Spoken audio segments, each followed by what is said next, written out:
Get this and get it straight. Crime is a sucker's road, and those who travel it wind up in the gut of the prison of the grave. There's no other end. But they never learn.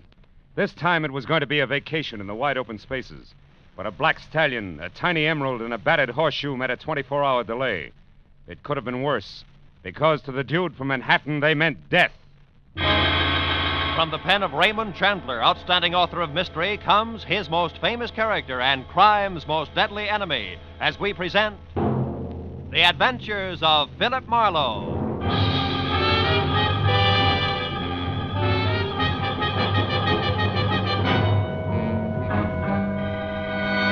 Now, with Gerald Moore, starred as Philip Marlowe, we bring you tonight's exciting story, The Dude from Manhattan.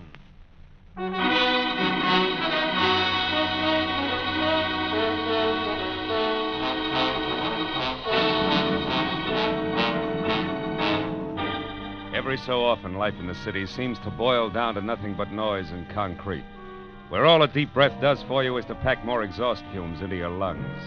And the nearest thing to nature is a mangy sparrow pecking survival out of a dirty alley. So when I got a long-distance call from an old friend inviting me to spend a week in the great outdoors at a ranch he just bought near Rattlesnake Mountain, I snapped at the chance. Inside an hour, I was rolling down the highway toward San Bernardino. And 120 miles later, at 5 o'clock, I turned in under a big arch of gnarled cedar that spelled out Rainbow Ranch. But the layout beyond was about as primitive as a dry martini. A ranch house the size of a Union Station was backed up by blue-tile swimming pool, paved tennis court, and a semicircle of bungalows with all the rustic charm of a Hollywood motel.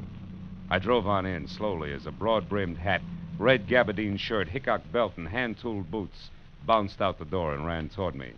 It was my host, the ex-hotel man, Harold R. Lawson. Oh, rascal. How are you, boy? I am sure glad you could make it. File out, and I'll show you around. Hey, what is all this, Harold? From your phone call, I expected a shack with oil lamps, a wood stove, and at least a few head of cattle. Well, you mean I didn't tell you? Why, this is a guest ranch, Phil. Guest ranch. The best in the West. Oh, brother. Oh, and incidentally, don't call me Harold. No, huh? Bad atmosphere for the dudes. The name's Buck now. Buck Lawson. Buck? Oh, no. Oh, I got a real spread here, Phil. Real spread. 14 big cabins, string of 30 horses, stables down there. Yeah. Oh, hello, Buck. Beautiful day, isn't it? Howdy, folks. Sure is. Mr. and Mrs. Doberman. He's a big van and storage man in L.A. Oh. As I was saying, thunder! Who's coming? Red Ryder? Not funny, Phil, not funny. Look, it's thunder. Oh, that black devil, he's loose again. That horse will kick the fence down if those fools don't hold him. Hey, that's some animal. He's a beauty. Yes, and a renegade. A skittish, temperamental bronco with anybody but Virgil Sawyer. Yeah? Oh, they got a rope on him now. That'll hold him, huh? Not for long. Sawyer's the only hand I've got who can get close to that stallion. And he's leaving tomorrow. Blast it. How come? Well, frankly, that's what I wanted to talk to you about. Yeah, wait a minute. I came up here for a rest, not a job. I know. You'll get it, Phil. You'll get it. But since you're here, I figure you could sort of keep your eyes open for me. Lawson, it's a dirty trick. No, Phil, please. I'm expecting trouble, and bluntly, I can't afford it. Mm. Every cent I've got is tied up in this ranch. A serious scandal could ruin me. And you're just the one who can keep that sort of thing from happening. Okay. So it's the old hotel business on horseback. How does this Sawyer mean trouble? Well, there's a couple here from the east, the Mortons. He's a top silk wholesaler from New York, and rich. Oh? And that kind means everything to me, Phil. But his wife, Judy, an ex-dance instructor with Arthur Murray back east, well, she's bored stiff out here. And the upshot of it all is that somehow... Mm-hmm. Somehow she and your cowboy Sawyer started making eyes at each other, and the husband got nasty about it, huh? How did you know that? Yeah, well, it's standard, like a B-picture plot. Well, anyway, they came to blows this morning. Maybe Virgil's innocent, maybe not, but I can't take a chance, so I fired him. Ordered him to pack and get off the place by tomorrow. Well, that's that. What are you worried about? Plenty. Sawyer's a proud man, Marlowe. He was furious. He threatened to get even. I'm not sure he means it, but if he does, well, that's what we have to look out for. We, huh? Now, look, Buck, you built me into coming up here, and I got a good notion to turn around... Wait. Hold it, Phil. What's the matter? You see that couple going into cabin number 8? Yeah? That's the couple I'm talking about. The Mortons, Paul and Judy. Cabin 8, huh? Don't tell me. Just let me guess. Yeah. Yeah. You're right, Phil. You've got number 7. Okay? Yeah, sure. Number 7 it is. I'll be seeing you, Buck. I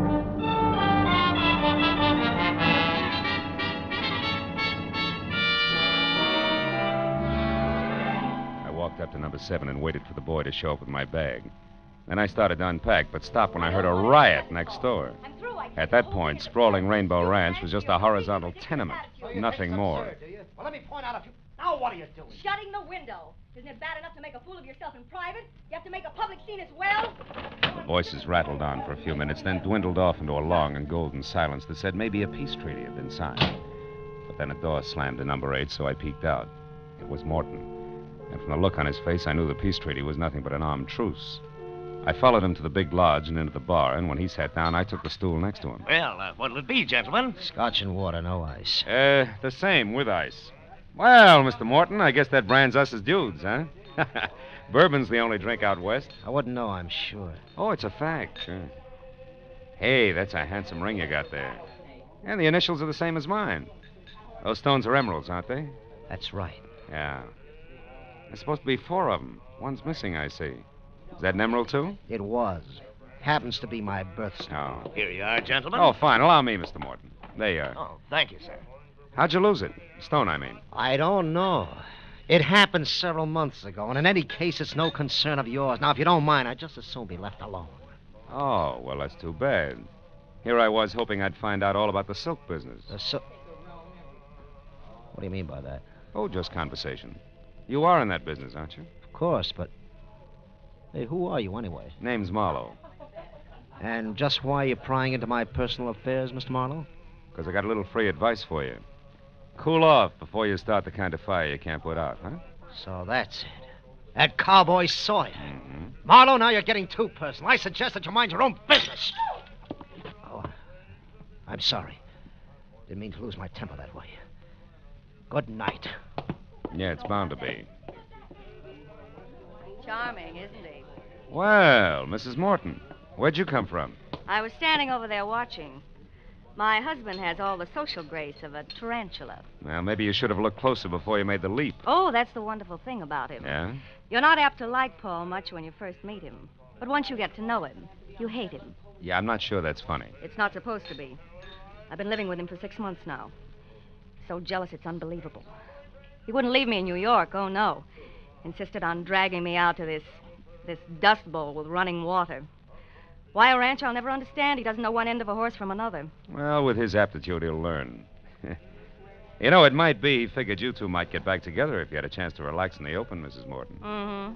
So he said. However, we weren't here 10 minutes before he accused me of getting romantic with that leather-faced cowboy. Does that make sense? I don't know. Both gentlemen are justified. You're lovely to look at. Somebody ought to remind my husband. His idea of welding a marriage is to spend all his time playing gin with that Doberman. Who? Doberman, the van and storage character from Los Angeles. Oh. Which, of course, leaves me saddled with his wife, Carrie. Now, there's a cute personality for you if you happen to like neurotic parrots. So, what with the desert, the dame, and gin rummy, Virgil began to look pretty good. Is that it? Excuse me, folks. Care to order another drink before dinner? Yes, I would. And I'd like it over there, alone. Make it Manhattan, bartender. Strictly Manhattan. And make it double. Mr. Marlowe, good night. No, I'm not so sure.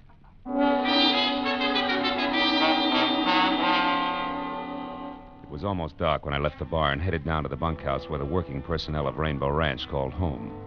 The casual clutter of rumpled cots, scattered pulp fiction, and dusty boots gave it the only sign of authenticity I'd seen in the entire place. But aside from that, it was empty. Then a noise from outside brought me around the building to the back, where I ran up against 6.5 lean feet of solitary cowboy, with his hat shoved back on his head, pitching horseshoes. He was out of uniform for a flashy dude Wrangler, which left him in a faded blue shirt and Levi's that fitted his lanky legs like a pair of bent stovepipes. He spotted me and stood there swinging a battered horseshoe in each hand while I walked up to him. Hello? Hiya, Sawyer. Little dark for horseshoes, isn't it? Little. Hey, you're good. Good at horses, too, huh? I understand you're the only man who can handle that black stallion, Thunder. Yeah, What's the secret? no secret. Just have to treat him right. What's on your mind, mister? The fact that you're leaving tomorrow? I reckon you better keep out of my business. Now, look, Sawyer, it takes at least 2 to make a fight. And fights are poison to Buck Lawson. So? I don't like to see my friends poisoned. Now, why don't you take it easy, huh? Lay off. Keep your nose clean. I don't know who you are, mister, but I'll tell you this anyway, seeing as you're so interested. I'm leaving here tomorrow, all right. But I'm going to square up with a couple of folks first before I go. I got a raw deal here, and I'm just not the kind to take it laying down. What do you mean, raw deal? You're a big boy now. You ought to know better than to get yourself all involved. I'm not much for conversation, fella, but I'm going to say something real plain so you'll be sure to sally. Oh!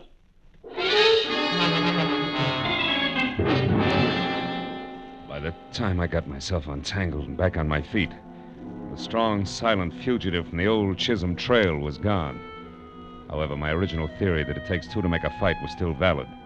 So I decided to find Paul Morton and spend the rest of the evening close to him. His cabin was dark, but I remembered the running gin game he had with the big van and storage man. So I went down the line to the Doberman cabin and knocked. It was Carrie, the perennial dude, who galloped up to open the door. Howdy, stranger. Come on in and set a spell. Our latch is always stringing out. Well, I sure do thank you, ma'am. My name's Marlowe. Orville, this is Mr. Marlowe. Howdy, Marlowe. Howdy. Hope you'll excuse the looks of the place. Our box of extra clothes just arrived from town. Carrie's been unpacking it. Sit down there, Mr. Marlowe. They're mostly old things. Just throw 'em on the floor. Oh, thanks. But really, I can't stay. I'm looking for Paul Morton. I thought I might find him here. Morton, say, there's a nice chap. Met him day before yesterday for the first time. And won $90 off him in gin already. Haven't seen him tonight, though. Orville was out looking for him himself just a few minutes ago. Weren't you, dear? Why, yes, as a matter of fact, I was. You didn't locate him, huh? No, I didn't. You know, he seemed to be all upset this afternoon. Couldn't keep his mind on the game. I thought I'd have a little chat with him to calm him down some. Orville's a whiz at that, Mr. Marlowe. Oh, it's not me, Carrie. It's this country. I don't see how a man can keep trouble in his mind on a place like this ranch, Marlowe. Yeah, it can happen, believe me. Poppycock, why, son, there's something about this open land round here that cleans out a man's head and his heart, too. You sound like a travelogue. I mean it. A few more days of this and Morton will forget there ever was such a thing as a cash register. Yes, sir. Give this untamed countryside a chance, and it'll cure anything. Yes, well, Marlowe, come here, quick. What was that? wasn't the call of the wild, Mrs. Doberman. Lawson, what's the matter? Bill, come on, down to the stable, hurry. Something terrible's happened.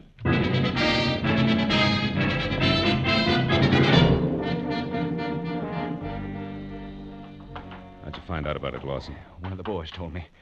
Heard Thunder raising a terrible fuss. Come over to check, but by then it was all over. Give me the lantern, Harold, will you? Here you are. Holy smoke. It's Paul Morton, all right. He's been trampled to death. Oh, it's a ghastly accident. And it's all my fault, Phil. I knew Thunder was dangerous, and I didn't get rid of him. All right, take it easy. Take it easy. Well, There's a lot of questions to be answered before anybody takes the Hey, wait a minute. Look at this. Here by the gate. Well, it's just a horseshoe. Stables are full of them, Phil. Yeah, not like this one. Look at it. It's all battered up. Well, all right, it's battered. Well, what's that supposed to be? Nothing yet. It gives me an idea. Because the last time I saw one of these, it was being pitched at an iron stake behind the bunkhouse. What are you getting at? Well, the chances are at least 50-50 that Paul Morton's death was no accident. It was murder.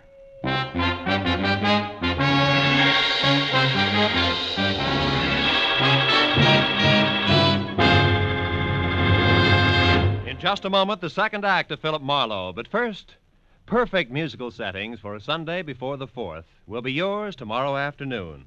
The Symphonette, a half hour of fine orchestral music, and the Choral Airs, a half hour of brilliant vocal music, are regular Sunday afternoon features on most of these same CBS network stations. And now, with our star, Gerald Moore, we return to the second act of Philip Marlowe and tonight's story, The Dude from Manhattan.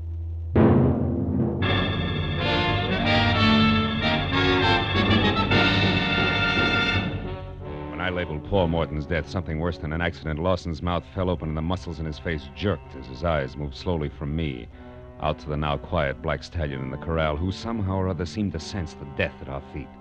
Then, as the trembling man's lips silently formed the word murder, he gestured for me to help him carry Morton's body out of the stable. After that, he looked at the dead man's broken face once more, said he was going to call the sheriff's office, and hurried away. A minute later, Judy Morton stepped into the small circle of light that surrounded what only a short time ago had been her husband. But except for a thin line of perspiration above her lips, she was no different than when I'd seen her last. I just passed Buck on my way down here. Told me my husband was dead. Did he tell you anything else, Judy? About how Paul died, I mean? No. It was a stallion, wasn't it? An accident? I doubt it. Why, Marlowe? For one thing, this horseshoe, too close to the body. But this is a stable. And this a horseshoe that's been used exclusively for pitching at a stake in the ground. Here, look at it. And remember, Cowboy Virgil's favorite sport is horseshoes. Besides, what reason would your husband have for coming down here at this hour in the first place? He wasn't too crazy about horses, you know. No, but he was about me. Let's move a little away from here, Marlowe. Cigarette? No, thanks. I'm not coming apart at the seams because it isn't in me. I hated Paul. Hated him with all my heart, Marlowe. I'm down here only because he pleaded with me, begged me to talk to him once more, to listen to reason. About what? About the decision I came to less than an hour ago, which was divorce, unconditionally. I thought you said you came out here to try to patch things up. I did. But I also said that we weren't doing a very good job of it. Then, tonight, a little after we left you at the bar, Marlowe, I got my hands on the lever I needed to pry myself loose from that jealous maniac. It was the knowledge, Marlowe, that my late husband was crooked. Silk business? Yes. While he was drinking his dinner, I went to one of his suitcases for an aspirin. Found what instead? At least 3 dozen samples of the best silks made without any importer's or manufacturer's name. And underneath that, $200,000 in cash. I know enough about the silk business to fill in the blanks, Marlowe. All of which comes under the heading black market, huh? Yes. I added what I had found to the fact that this Dude ranch he had insisted on was close to Los Angeles. Close enough for him to run off and conduct his purchasing while I thought he was communing with nature or playing gin with that Mr. Doverman. Then I had him. Mm-hmm. You also had a divorce, no strings attached, right? Exactly. Blackmail to get rid of your own husband. Pretty, isn't it? Yeah. Well, at least with this accident or whatever it is, it's no longer necessary. No. Now, Judy, only 2 things are necessary. One, the location of Virgil Sawyer, and the other, you in your own cabin where I can ask you some questions later. Why do you want to ask me questions? Well, I might be making a big mistake, baby. But it might be that Virgil and you are out for the $200,000. You know, honey, that man in the saddle might like money, too. I'll see you. When I started back for the bunkhouse, the only place I knew of that might give me a lead on the strong, silent horseshoe pitcher, I realized that tagging Paul Morton's death a murder was one thing, proving it was going to be quite another. And when I was there and the place was empty without even signs of a hasty departure, I was sure of it. But not by intuition, as was the gentleman standing in the open doorway watching my every move. Orville Doverman, champion of the wide-open spaces, didn't believe that a clean-cut cowboy could be guilty of anything more unrefined than spitting on a pot-bellied stove. Marlowe, I think you're crazy. Buck told me about your finding that horseshoe next to Morton's body and the conclusion you jumped to from there. You're being very hasty, boy, and that's dangerous, and that's the reason I'm here. I don't believe in necktie parties. Necktie a man's got a right to a fair trial. Hey, hold it. Nobody said anything about lynching your hero. Huh? I want to find Sawyer, so that if I'm right, we can save the state the time and trouble of a manhunt. But since you brought it up, Vigilante, don't scramble for conclusions too quickly yourself. I happen to have a little more to go on than the relative position of a horseshoe. Not that idle gossip that's going around. The same. At the moment, it figures 2 ways. Virgil's unhappy enough with the status quo to liquidate the city slicker. Or Virgil and the squaw light out after a clean start the hard way. Choose one. Nonsense, Marlowe. In either case, and especially the stupid suggestion that the girl and Virgil Sawyer are in cahoots. That I can't believe. Well, sentimental reasons I can't either. Besides, Judy Morton found out enough about her husband within the last hour to make murder for freedom's sake very unnecessary. She learned he was a crook, Mr. D, if you can stand the disillusionment. Oh, no, Marlowe. Yes, and shady dealings in silk. Judy didn't go into details about it, but I gather she found out enough to make him sit up and take notice. And that brings us right back to Virgil, boots, saddle, and all. Yeah, it does, sort of. And we'll argue the fine points later. But right now, Mr. Doverman, if you want to make sure that everybody gets a square deal, get close to Judy's cabin and stay there. Sentry duty, your object. All right. And if I'm wrong about the cowboy, you've done nothing worse than waste your time. Goodbye. I spent the next 20 minutes talking to cowhands, guests, miscellaneous hired men, any and everybody who might have been able to say he went that-a-way of Virgil Sawyer, with no success. And to make matters worse, when I'd given that up and was on my way back to the lodge to help Lawson wait for the sheriff, I found myself being paged, Western style, of course, by no one else but Mrs. Carrie Doverman, the capital D in Dude Ranch. Howdy. Howdy, ma'am. Oh, Mr. Marlowe. Yeah. Mr. Marlowe, look at this. Look at what I've found. I've struck it rich, you might say, much like the old rustlers. The old rustlers, Mrs. Doverman, stole cattle. Oh? Yes. Oh. Yes, so they did. I guess I meant those panhandle men. You know, gold is where you find it. Anyhow, look, it's a precious stone. Small, but nevertheless precious. Mined while digging for worms, no doubt. Oh, Mr. Marlowe, you're teasing me. Yeah. You know very well that this is a polished stone. Funny thing, though, is where I found it. Shall I tell you? Oh, please. Please do, Mrs. Doberman. Well, I was just unpacking those clothes that Orville has sent up from Los Angeles. Yeah. Some slacks and things like that. And, well, when I started to hang a pair up, this fell out of one of the cuffs. And then... Now, I wonder how a little old emerald like this ever got there. Well, it was probably mice, Emerald. Let me see that, quick. Well, yes, of course. But believe me, Mr. Marlowe, it can't be very valuable, I'm sure. I'm not. What are you talking about? Murder, or a reasonable facsimile thereof, and a girl named Judy Morton if I don't hurry. Goodbye, and bless you, Mrs. Doberman. You talk too much, but now was the right time.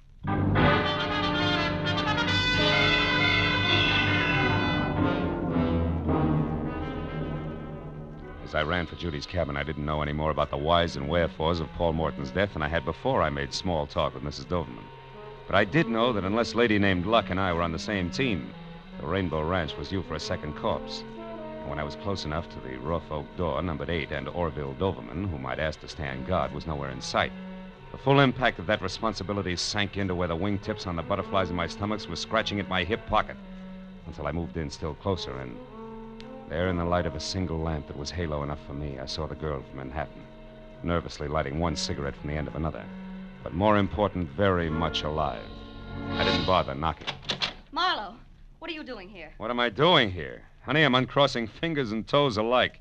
You know, they've been that way since I realized that I opened my mouth too wide, too soon, which put you right smack on what used to be known as the spot. Oh, so that's the way it happened. Yeah, that's the way it... Now, look, Judy, baby, you can't know what I mean yet. It's Doberman, honey, the gin player with all the moving vans. He's the one your husband was buying that black market silk from. I didn't know that until a few minutes ago, which was after I told him where you could be found and that you knew an awful lot. Oh, which, Mr. Marlowe, he thanks you and warns you not to move. See what I mean, Phil? Sure, I see. You know, it's funny, Doberman, when I was outside and didn't see you around, did see that Judy here was still in good health, I figured that either you had decided to sit tight until you knew exactly how much she did know, or that you already started to run. Yeah, this I didn't count on. And this, Marlowe, should point up what I said earlier about your jumping to conclusions. It's dangerous. Handling hot silk is child's play. Huh? It has been for me for 20 years, Marlowe. For your husband, Mrs. Morton, it was much more. That's why I had to come to you like this. That's why I had to know if his stupidity went so far that even you knew of me. You shouldn't have bothered Mr. Doberman. I didn't. No, but you see, Marlowe did. That leaves me even. Correction, Doberman. Paul Morton's dead. You're out in front. I didn't kill Morton, Marlowe, and neither did Virgil Sawyer. I saw it all, my friend. So I can tell you that the man who killed Paul Morton was Paul Morton himself. Suicide? Are you out of your mind? No, not suicide, Mrs. Morton. Merely a plan for murder that backfired. The intended victim was you, his wife. Oh, no. Keep talking, Doberman. Why, Marlowe? I'd rather keep you guessing. I wouldn't. Duck, baby! Oh, my shoulder. Now the man said keep talking. I can't. I'm hit. You'll be again if you don't. Sawyer, no. Stay out of this, Marlowe. Come on, Doberman. I'm not going to ask you again. Oh, no. I'm not even going to let you fall until you tell the rest. Okay. I'll tell you. I overheard Morton ask him. Some go to your place first, Sawyer, pick up one of your horseshoes, and then he went to the stables near the Black Stallion's stall. The horseshoe in his hand. Oh, Sawyer, my shoulder. Come on, Doberman. You're not finished yet. I figured that he was going to... To knock his wife out, leave Sawyer's horseshoe where it will be found, then half make it look like an accident that would fool nobody, huh? What went wrong, Doberman? Why didn't it work? Oh, he approached Thunder from the right side instead of the left. The horse got excited, kicked out, and caught him. The dude. Now, let go, Sawyer. Sure, Doberman. With pleasure.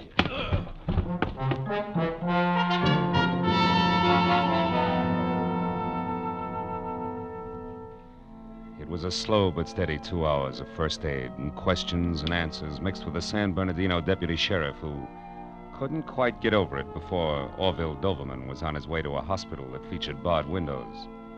Mrs. Doberman, a complete innocent, was on her way back to Los Angeles. And Buck Lawson, Judy, and I were in the bunkhouse, watching Virgil Sawyer watch a pot full of water boil for coffee, ranch style. Well, you know, you can't ever tell, Marlowe. This whole thing might have just the right effect. How? Put the ranch on the map, I mean. After all, it was a genuine 100% cowboy who saved the day for us. Oh, no, that's not right, Buck. Huh? It was Marlowe here. I only followed him. Coffee's ready, folks. Oh, that's for me. good. Let's go. What did make you go up there, Mr. Marlowe? Oh, a little precious stone, Virgil. An emerald that once fell out of Paul Morton's initialed ring. But, Marlowe, that happened a long time ago, 3-4 months. Well, just after Paul had returned to New York from Los Angeles. Yeah, and negotiations with Doverman. You see, honey, it was Mrs. Doverman, really, who found the missing emerald tonight and a pair of slacks that Orville had sent up here. Then that was proof that Paul must have been with Doberman in Los Angeles before. Yet they claim to have met for the first time here at the ranch. Yeah, that's what they claimed. That plus what you told me, Judy, made the man with the moving van's it. And, hey, Virgil, that coffee's hot. But it's good. Well, anyway, since I told Doverman where you were and that you knew your husband had been dealing in black market silks, he took his cue accordingly. Yes, and fortunately, yours. Well, that makes it 2 people who tried to kill me tonight. My husband and his partner. Seldom is heard a discouraging word. Oh, fine. And the skies are not cloudy all day. Good night, gentlemen.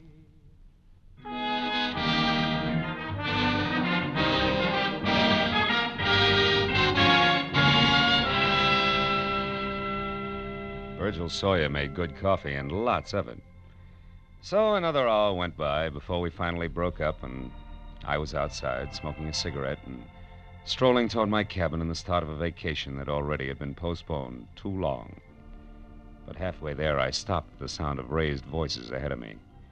A man and a woman were arguing violently, and a little away from them, on the porch of my cabin, watching the battle of the sexes with consternation while he waited for me, was Buck Lawson, mine host. I turned quickly and hurried back to the bunkhouse where I knew Virgil Sawyer would put me up for the night, where I knew that early the next morning I could sneak off, find a quiet, cool stream, and fish. A coyote high in the hills someplace said I had the right idea.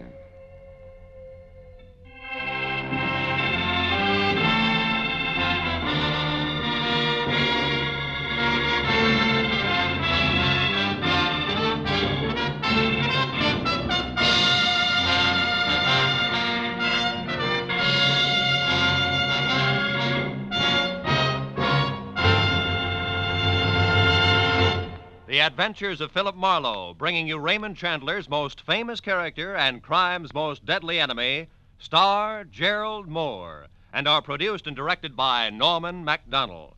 Script is by Mel Donnelly, Robert Mitchell, and Gene Levitt. Featured in the cast were Charlotte Lawrence, Bill Johnstone, Bill Lally, Herb Butterfield, D.J. Thompson, Lou Krugman, and Jack Carrington. The special music is written by Richard Orant. Be sure and be with us again next week when Philip Marlowe says...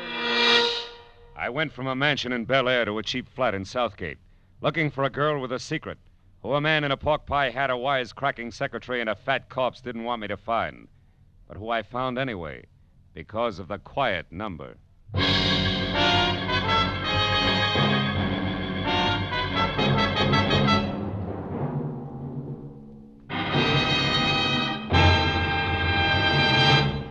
Three highly individual, highly entertaining mystery adventure shows stand high among the top shows on CBS every Sunday. The Green Llama, Call the Police, Sam Spade.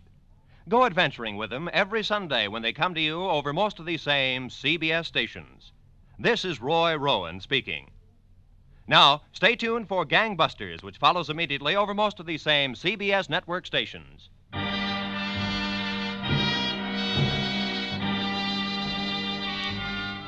This is CBS, the Columbia Broadcasting System.